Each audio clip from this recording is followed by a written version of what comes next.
Assalamualaikum warahmatullahi wabarakatuh. Perkenalkan, nama saya Muhammad Anwar. Saya dari kelas 11 IPS 2. Di sini saya akan menjelaskan materi tentang permasalahan kependudukan yang saya hafal. Kependudukan. Data kependudukan dapat digunakan untuk mengetahui dan memahami kondisi kependudukan suatu wilayah, yang dimana dapat menjadi dasar dalam penentuan kebijakan, pelayanan publik, perencanaan pembangunan, hingga lokasi anggaran suatu wilayah. Metode pelaksanaan dibagi menjadi dua, yaitu metode converser sama metode householder.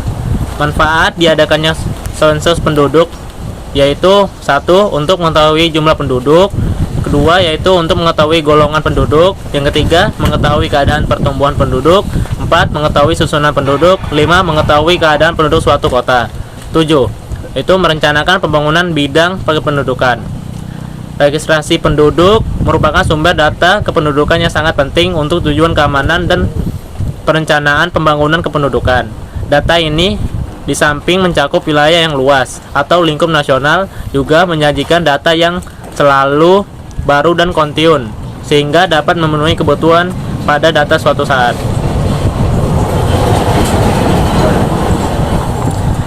Penyajian data kependudukan dapat dibagi menjadi tiga, yaitu tabel, grafik, dan peta. Di sini saya akan menjelaskan yaitu tentang materi D, yaitu pengolahan dan analisis data kependudukan. Penduduk merupakan salah satu faktor penting dalam perencanaan pembangunan daerah. Penduduk merupakan sumber daya manusia yang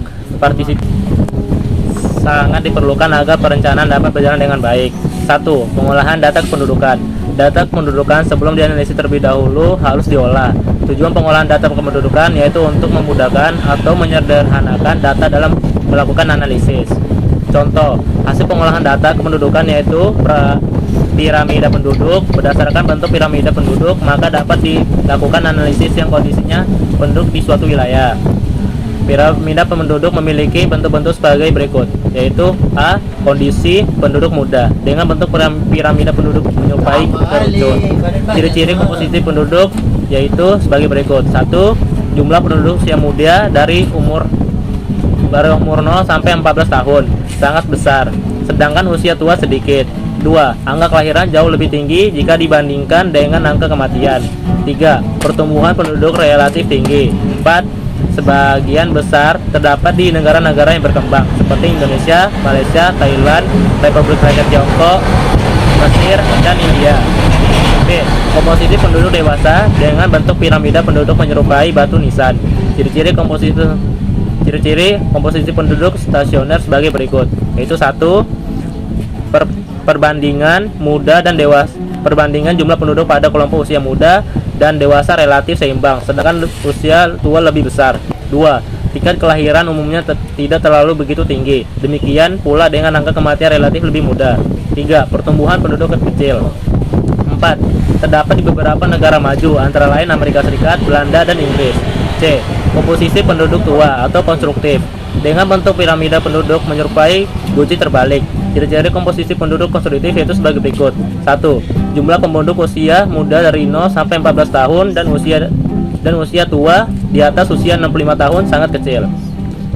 2. Jumlah penduduk yang tinggi berkonsentrasi pada usia yang dewasa. 3. Angka kelahiran sangat rendah, demikian juga angka kematian. 4. Pertumbuhan penduduk sangat rendah mendekati 0, bahkan pertumbuhan penduduk sebagian mencapai tingkat negatif. 5. Jumlah penduduk cenderung berkurang dari tahun ke tahun. 6. Negara yang berada pada fase ini antara lain adalah Swedia, Jerman, dan Belgia. 2. Analisis data kependudukan. Pentingnya informasi mengenai pendudukan bagi seorang perencana tidak hanya menyangkut masalah kondisi sosioekonomi atau jenis kelamin saja, melainkan juga keadaan mengenai jumlah penduduk, proyeksi penduduk, dan sebagainya. Penduduk pada dasarnya merupakan target utama yang ingin dituju oleh siapa proses pembangunan, yaitu berupa peningkatan kesejahteraan masyarakat, dan yaitu faktor-faktornya. Faktor-faktornya itu memiliki peranan penting sebagai bahan yang perlu diketahui dalam rangka menentukan sebagai keputusan yang berkaitan dengan proses pembangunan. Sekian dan terima kasih.